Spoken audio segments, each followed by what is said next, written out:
नमस्कार, आप देख रहे हैं इंडिया टीवी। आपके साथ मैं हूं मीनाक्षी जोशी और आज तीन बड़ी खबरें भारत में। जी हां, पंजाब के भटिंडा मिलिट्री स्टेशन में फायरिंग की घटना घटी है जिसमें 4 लोगों की जान चली गई है। वहीं उत्तर प्रदेश से जुड़ी हुई 2 बड़ी खबरें, बड़ी हलचल।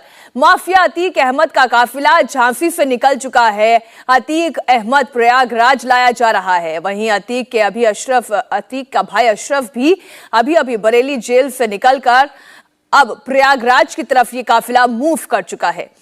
अशरफ उमेश पाल मर्डर केस में पेश किया जाएगा प्रयागराज के कोर्ट में। इस वक्त की बड़ी खबर आपको बता दें, 2 बड़ी खबरें तो उमेश पाल हत्याकांड से ही जुड़ी हुई है, जहां पर एक तरफ अतीक अहमद और उसका भाई अशरफ एक बरेली जेल से, एक साबरमती जेल से निकल चुका है और इन्हें प्रयागराज लेकर लाया जा रहा है। और वहीं दूसरी तरफ एक बड़ी खबर पंजाब से, जहां एडीजी का बड़ा बयान आ गया है।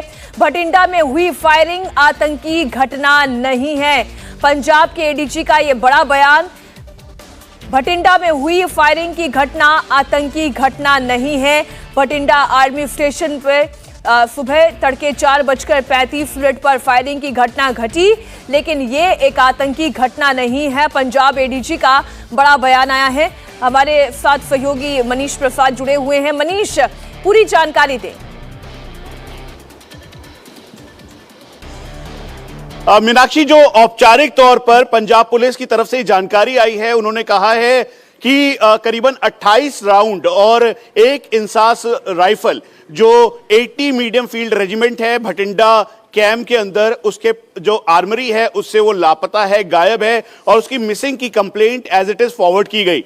उसके बाद जो कल 4:35 पे ये घटना घटी है, उसमें कहीं से भी वो टेरर एंगल को रूल्ड आउट कर रहे हैं, लेकिन भारतीय सेना के सोर्सेस के मुताबिक जो ये पूरी घटना घटी है, दरअसल वो अंदर प्रीमाइसेस के घटी है, इसीलिए सीक्वेंसिंग को जोड़ा जा रहा है। वहीं भटिंडा पुलिस का यह भी कहना है, साथ में पंजाब पुलिस ने औपचारिक तौर पर इस बात को कहा है कि इस पूरे मामले की जांच की जा रही है और इसके लिए टीम का गठन किया गया है। अब भारतीय सेना के द्वारा साफ तौर पे कहा गया कि 4 इसमें जो पर्सनल्स हैं इनकी कैजुअलिटीज हुई हैं, यानी फैटल हुई हैं, उनकी इसमें मौत हुई है।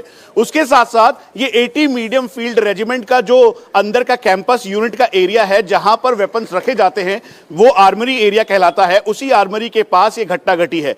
हमें जो जानकारी मिल रही है वो ये बताया गया कि ये जो मेस के करीब का एरिया है, वहां पर एक घटना घटी जिसमें कोई फ्रैक्टिसाइड की संभावनाएं ज्यादा लग रही हैं कि आपस में मतभेद हुआ, कहासुनी हुई और फिर उसके बाद ये घटना घटी। लेकिन गंभीरता से भारतीय सेना इस बात को ले रही है कि भटिंडा मिलिट्री कैंप, जो कि बहुत ही एडजॉइनिंग एरिया, सिविल एरिया से कनेक्टेड है, उसके साथ साथ ठीक करीबन 30 मीटर का एक जो रोड है, उसके दूसरी तरफ भी सिविल एरिया है, साथ में वॉल्स उसके सिविल एरियाज के हैं, तो इसीलिए किसी भी बात को रूल्ड आउट नहीं कर रही है।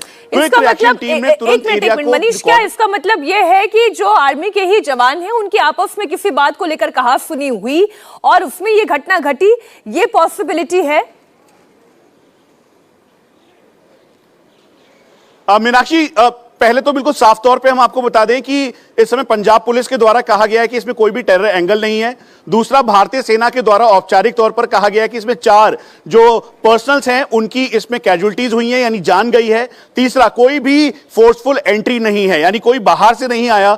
तीसरा, जिस तरीके का इस समय प्राइमा फेसी जो सीक्वेंस है और जो सिचुएशन बनी है, उसके मुताबिक 80 फील्ड रेजिमेंट का जो आर्मरी एरिया है, वहां पर ये जो आपसी खींचतान का भी एक वजह और रिजल्ट हो सकता है, जिसमें 4 की कैजुअलिटी हुई है। इसीलिए इस समय भारतीय सेना के जो सीनियर ऑफिशियल्स हैं वो इस पूरे मामले की जांच कर रहे हैं।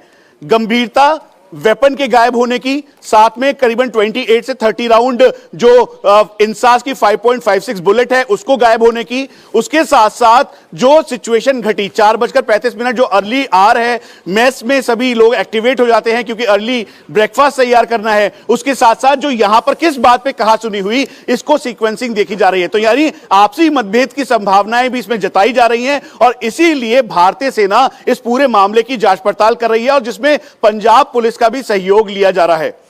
तो पंजाब पुलिस का भी सहयोग लिया जा रहा है, इलाके को सील कर दिया गया है।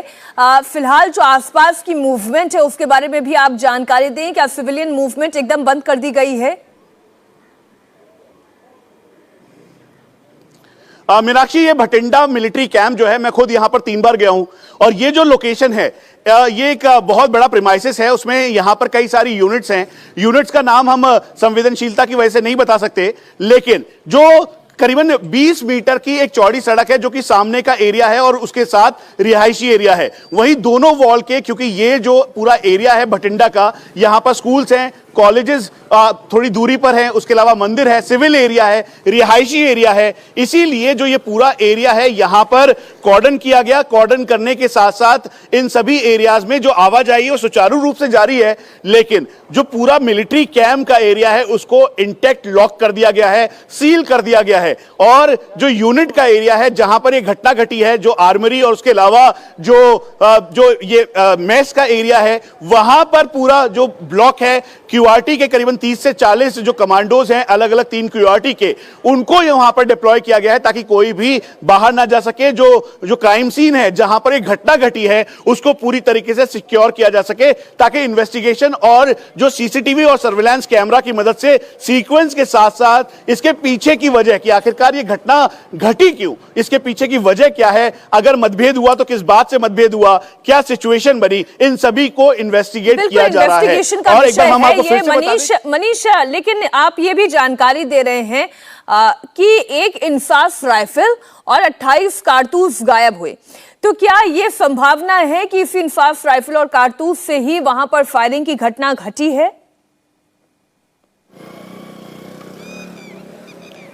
मीनाक्षी, जो हमें बताया गया है उसमें ये डिटेलिंग बिल्कुल क्लियर है।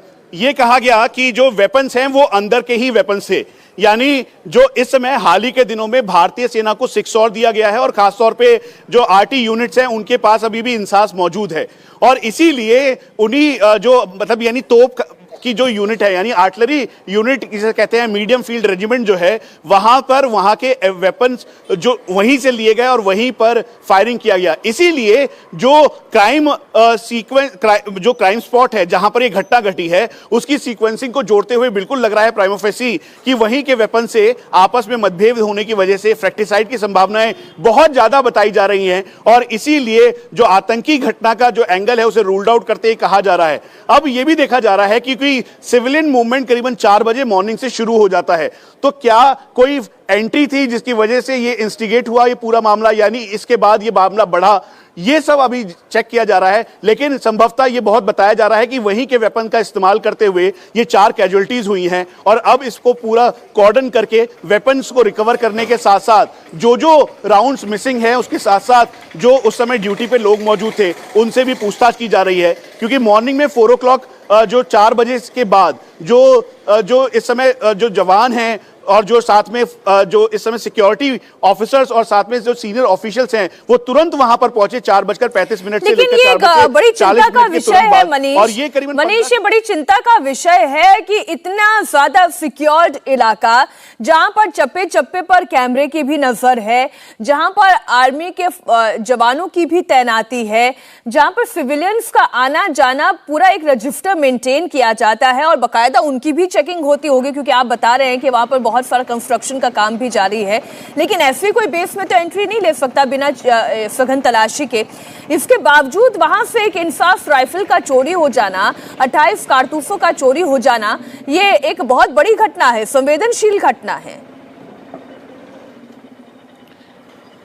मीनाक्षी, पहले तो हम आपको ये बता दें कि ये जो कहा गया कि 28 राउंड्स, उसके अलावा इंसास, ये आर्मरी से लापता है, गायब है, मिसिंग है। उसके अलावा ये वो वेपन है जिसका इस्तेमाल किया गया, संभवतः ये बताया जा रहा है।